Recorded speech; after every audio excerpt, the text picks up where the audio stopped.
Bismillah ar-Rahman ar-Rahim. So, guys, we are dealing with the multi-process organization, and we said we have basically two ways to improve our performance. Either we use multiple independent jobs and just operate them concurrently on a multiple processors in parallel, or we have a single job and we break them into the partitions and then execute them in parallel, right? So you can decompose a program into parallel executable task, and then just you have to see whether they have data dependence or not. So we have the intelligent compilers which chucks the data independence about between the chunks, and then see which can be executed in parallel, which part can be executed in parallel, and then start executing. Then we have a multiprocess. So if we have a multiprocess systems, and basically they are organized in two ways. Either they are tightly coupled or loosely coupled. In tightly coupled, basically they have a shared memory. If you have a shared memory, we call them a tightly coupled processor, and but that doesn't preclude them from having the local memory. We have a local memory as well as a shared memory. That means if you have multiprocessors, then you can have a shared memory, and no matter what process you are and they want to interconnect with each other, you can use the shared memory, right? And that's what's called as tightly coupled. And then we have a loosely coupled. That's an alternative model of microprocessor. Basically, in the distributed memory we have, or loosely coupled system, what you call them. What happens in this is we have a private local memory to the every processor, and how the question is how this processor will communicate with this processor or another processor. Okay. So what happens is we have a switching scheme in between, which will route information from one process to another process, because we do not have a shared memory. So what we have is a switching scheme in between. So basically this is sometimes also called the what's called as the message passing. Okay. So we send basically what we send a packet which consists of address, contents, and some error detection. So that packets are addressed to a specific processor or taken by first available processor. It can be taken by the first available processor as a broadcast. We can broadcast them, or we can send it to the particular processor. So this scheme is called as loosely coupled systems, and they have the higher degree of interaction between each other. Or we can have a tightly coupled system where we have a shared memory. Now, the components that are in a multiprocessor system, we can have a CPUs, like this is my CPU, but we do not have the only CPUs. Okay, we say it's the CPUs, but we can have also the input output processors, and we need to have some interconnection structure by which they can share their data or whatever they want to share between each other. So in a loosely coupled system, we have interconnection structures basically, so that we can connect one CPU with the another CPU, or like that, or with the memory. So depending on that, we have the interconnection structures, and we have the timeshare common bus, or multi-port memory, or crossbar switch, or multi-stage switching network, or Hypercube system. So the first thing is timeshared common bus. So what is a timeshared common bus? We have a memory unit. This is a memory unit, and we have the CPU. This is the CPU 1. Okay, we can have the CPU 2 and CPU 3 similarly, CPU 4, and so much on CPUs. Then they're connected with a one single common bus, and they're tied together with it. So anybody want to share, anybody want to send data, okay, they have to they have to grab the bus, and one guy at a time can grab the bus. That's important also. Okay. So this really puts a lot of limit on it. Only one system can can have a transfer on a bus. The other guys are either doing the local task at that moment of time, or they are waiting. They are waiting. It's not, because there's a lot of conflict. There could be the conflicts. There could be accidents. So we need some arbitration. So this the limitation is that here is that only one system or only one processor can send at a time, at a one time. That means only one processor is communicating with the memory, so other processors are waiting or doing some local tasks.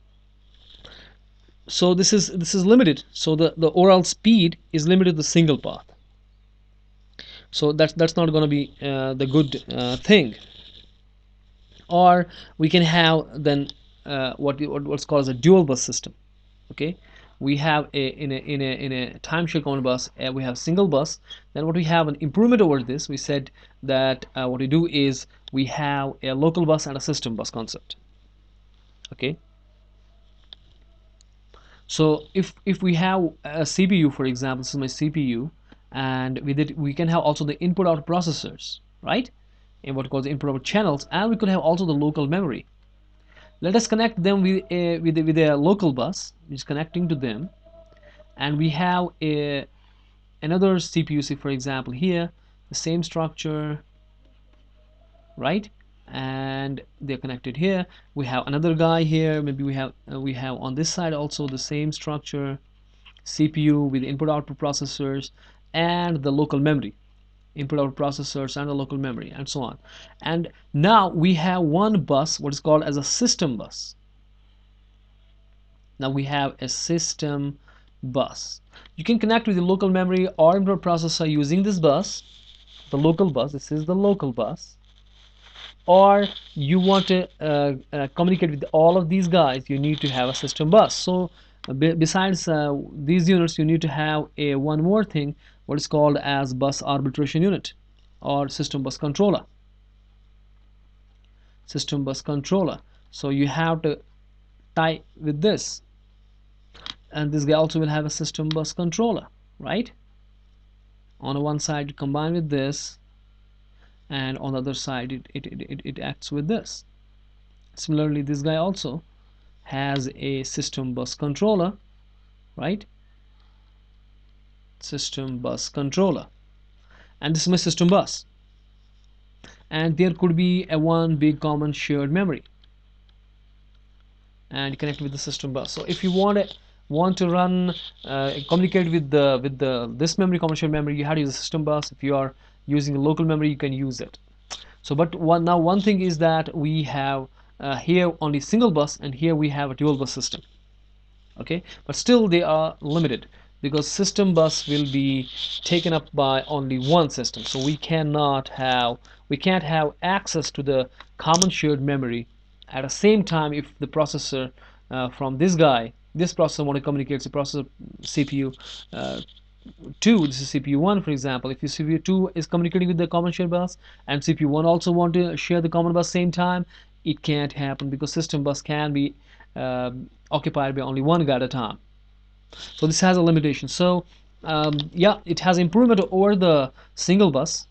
Okay, time shared common bus with a single bus structure. Then we have a dual bus structure which has an added features, but it doesn't remove all the deficiencies. So we have moved on to the next step, what is called as the multi-port memory. What's the idea in a multi-port memory is that you are trying that we say, what is the limitation here? To remove the limitation, that we want that processor 1 is accessing the common shared bus, and processor 2 also should be access the same common shared bus. So what we do here is we break this common shared bus into the chunks. Common shared memory, sorry. We break this common shared memory into the modules. Okay, say for example, this is the memory module 1, this is memory module 2, this is memory module 3, and memory module 4. So we don't have the one single memory, rather we have the memory modules, right? This is my memory, but we have I have broken them into the memory module 1, 2, 3, and 4, whatever. Then say for example I have 4 CPUs or whatever structure they have. Okay, they may have the local buses and all that, no problem, but we have a CPU 1, CPU 2, 3, and 4. This is my CPU 1. Now what happens is we connect the CPU 1, for example, with every memory module. It's connecting with this, it's connecting with this, it's connecting with this module also, it's connecting with this module also, right? I should erase this here, so we should say like this. Okay, getting me? Now this processor is also connecting with everybody. Let me draw it first. So what we are having here is that you have a different memory modules, and every CPU is connected with every module, right? So you have every CPU is connected with every module. So that means if this CPU is want to connect to, with the memory module 1, and CPU 2 or what would like to have something in a memory module 2, they can go directly, and the CPU 3 can go here and CPU 4 can. So that means the memory will be accessible by all the CPUs at the same time, because this time the memory is not in a single unit, rather it has a different modules. Okay, but it has it does increase the efficiency, but one thing is there. But what else if here all the 4 want to access memory module 1? Then it will have the priority concept. So if someone is like CPU 1, we have given high priority, then 2, and then 3, then 4. That means if all of these guys, or out of them few, want to access the memory module 1 simultaneously, now memory module 1 will be accessed one at a time. So it will give priority. If this guy, CPU 1 and CPU 3 for example want to access, CPU 1 will be given priority than CPU 3 in the term of order of the CPUs here. Okay, so the conflicts will be resolved easily. But if you are accessing CPU 1 accessing module 1, and these guys, out of these guys, they can access these modules without any conflict, because if other guy is not using that module, you can use that very easily. But if it's a conflict, then the priority will suggest who should access that memory module. Very simple. But the problem is that it requires expensive control logic. We need a very expensive control logic to control all this chaos here. And there's a large number of cabling. As you could see, there's a large number of cabling. We have seen only the 4 modules and 4 CPUs.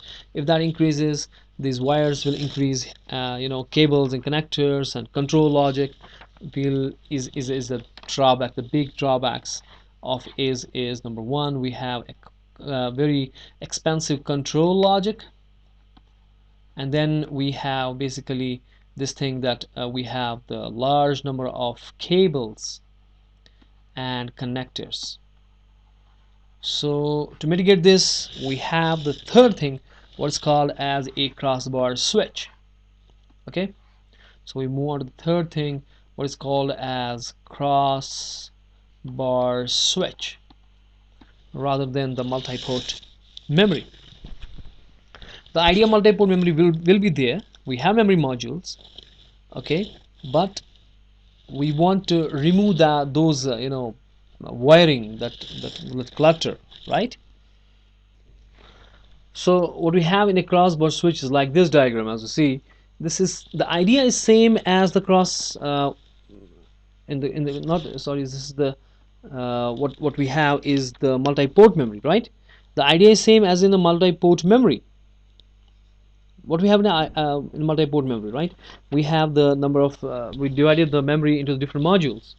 Now this is same here in the crossbar switch, but we have the crossbar switches like these, and this has helped us to reduce that wiring. We saw the lot of wiring. That wiring is gone. Okay, we have now a nice and easy structure, as you could see here, but we have a cross points at every interconnection. Now cross point, it is a switch, it is an arbitration, it has arbitration logic. It knows how to connect from CPU 1 to the memory 1, or from other guys, if other guys are coming, and what are the priorities, who should connect, who should not connect, and this is all that in a switch. This is what's called as a crossbar switch, and a particular crossbar switch. If you want to see how that works, that crossbar, how this crossbar switch is working, basically is like this. That the crossbar switch basically is a multiplex. Now it has an arbitration logic as well. So on one side it gets things from the data control and data address and control from the CPU1. Similarly, data control and address from CPU2. All the four can connect with it, no problem. But out of them, who has the priority, who should go, and only one out of the four will be accessing the memory at a time, so that conflicts will be resolved much easily by the crossbar switch, right? So memory module, this is memory, not memory, this is a memory module, and whose data and whose address will be, and who will read or write the memory module will be done by the multiplexer. So this crossbar here, right? So it can, every CPU can, it can take things from all the CPUs, including its own CPU, CPU1, and decides who should go to the memory 1. So it has a switching facility, so it's basically a multiplexer and an arbitration logic, right? So this is our crossbar switch. Now the next thing what we have is, what else? We go into the multi-stage now, the multi-stage switching. So after this crossbar switch, we basically has the what is called as the multi-stage switching network. In multi-stage switching network, what we do is we have the heart of it is the 2x2 interchange switch. This thing, this 2x2 interchange switch is basically, where is the highlighter? Okay, this thing I'm talking of. This is the heart of the thing, that we have two inputs and two outputs, and in between is a switching element which can take A from the one output or from the zero output, similarly B from the 0 or from the 1, right? And we can build out of this 2x2 interstage switch a multi-stage switch, like we have the omega switch. Here we got 8x8 omega switch, where we have 8 inputs, right? We have 8 inputs on this side, okay, and we have 8 outputs. So where will be which will be connected to where is done by this type, but here we have a special type of wiring, that this 0, I think I will give it a hand. Okay, here we go. Here we go 0. The 0 is connected here, the 1 is connected to the second interchange switch, the second, then 2 to this, 3 to this, 4 to this, 5 to this, okay, and 6 to this, 7 to this. And here we connect these output 2s with these two, then this guy with these two, then this guy with these two, then this guy with last two, and this thing will repeat in between. So how many levels we have in between, we repeat that. And if we have to go, for example, to this 1 1 1, so what will be the path? This 1 1 1 itself is suggesting me the path, okay? What I'm saying is this 1 1 1 is itself suggesting a path, because it has 3 ones. The first one means first stage, second one means second stage, third one means third stage, okay? The first stage 1, that means because the output, this is 0, this is 1. Say for example this guy, the 1, this 1 wants to go to this, to the last 1 and 1. So what should you do? In a first stage, that is from this way, it will connect to the 1, that means 1, that means this guy, okay, because this is 0, this is 1. In a second stage, it is also the 1, right? It will connect to the 1, okay. So I have 1 here in the first stage, it goes here, connects with the 1 here, right, and comes here through this one, and again connects to 1. That means it connects to the 1, that is this thing, and it will go here. Say for example I have to go 1 0 0 from anywhere. Say for example 4. From 4 I'm going to go to the 1 0 0. What is the first MSB here? That is 1, because I have for the first level I have 1, second level I have 0, third level I have 0, 1 0 0. So starting from this, it goes here. In first I have to go 1, that is 1, connect with this, right, and come here, and here I have 0, that means connect with this 0, right? From here I will go here, and now here connect with again with 0, because third level we have 0, as you see here. So 0, and you are connected. So from anywhere to anywhere you can do, no problem whatsoever. But there is a one big difference between these two guys. If you could see here, right, if I have to go to the, yes, okay, no, it's not like that. You just wait, and later on you will ask the question. Okay, you just concentrate here. These questions will get answered, right? You just wait and watch. Okay, what I was telling is about this thing. So you can go from anywhere to anywhere, no problem whatsoever. Only thing is, if for example you want to go to this 100, say for example I'm saying I want to go to 100, the 4 and the 5 both want to go to this 100, so that is a problem, because this switch can handle only one connection at a time, right? Otherwise all of the conflicts are getting mitigated very easily, and no problem whatsoever. So it's 8 cross 8. You can build your 16 cross 16 within the same fashion. Okay, you start from the 0 that goes to the first. If you here, like here, you start from 0 that goes here, then 1 goes to the next, 2 goes to the next, and next and next, and so on, right? Then we got 16, what I'm having as 16 cross 16 omega network. You will then you will have here some 8.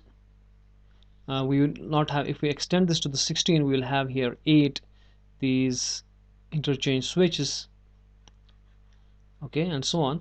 Now 1 goes here, 2 goes 0, 1 goes here, 2 goes here, 3 goes here, okay, then 4 will go here, 5 will go here, 6 will, 7, 8, then after that they will start repeating like this, like we did with this. Up to 3 we were here, up to 4 we start repeating, right? And in a second we got first with these two, okay, this with the next two, this with next two, this with next two, okay, then we come back. Later on we come back after the fourth. When we're done the fourth, the fifth one will come back, like it come back from here, right? And then it will repeat this, the next levels will repeat. And here we have the only 3 levels, 1 2 3, and in that case we will have some 4 levels, okay, 16 cross 16, because if we have 8 cross 8, so how we determine what are the levels. So that's equivalent to, if we have an input omega, if we have, say for example here we have the 8 input omega, so for example it was 8 input omega, so n is equal to 8 here, so it's so how many stages it will have is log to the base 2n much of stages, or that much of switches I will use. So it is having 8, n is 8, so there will be 3 stages. 2 to the power 3 is 8, right? Because log to the base 2n is equal to whatever I had calculated that, and n I know is 8 here, so log to the base 2 8 is equal to 3, so I need 3 stages. So if we have 16 cross 16, basically this is n inputs and n outputs, okay, 16 cross 16. So how many levels we'll be having here? Log to the base 2 16, that's definitely 4, because 2 to the power 4 is 16. You getting me? So that much of levels we'll be having. So we are having 4 levels.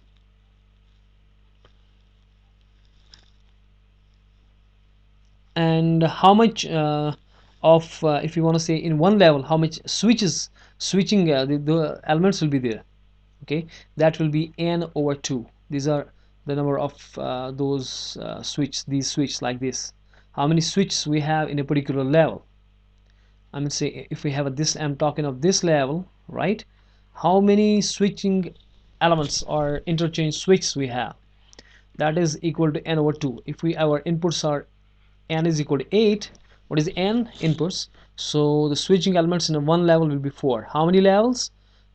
Log to the base 2n, that is 3, right? If you have 16 cross 16, then how many switching elements in one level? That will be 8. And how many levels will be having? Log to the base 2n, that is log to the base 216, that is equal to how much? 4, right?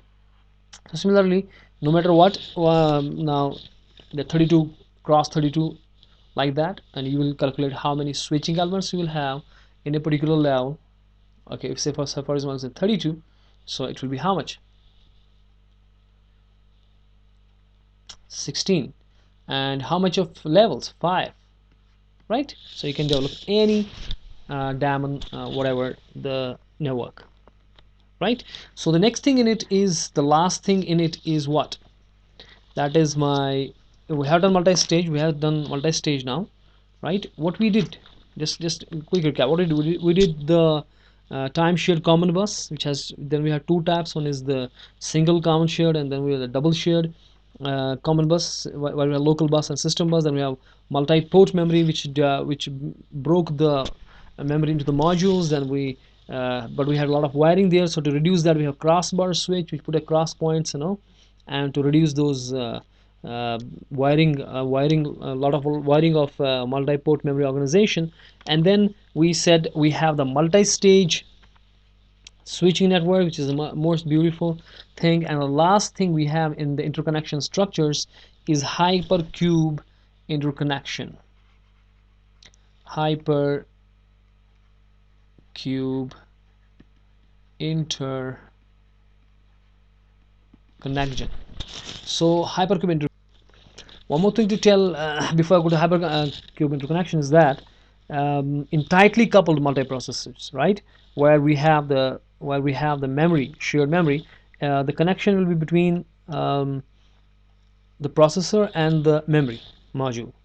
So first pass, when we say first pass, okay, for the network sets up the path, and succeeding passes are used to transfer the address into the memory and then transfer the data in either direction, from this way or that way, and that, depending on you have to read or write. Similarly, in a loosely coupled multiprocessor, both source and destination are processing elements. Source as well as destination are both processing elements, right? When you have established the path, then the source process transfers the message to the destination processor. That's a message passing in the loosely coupled, where we don't have a shared memory. Now we go to the hypercube interconnections.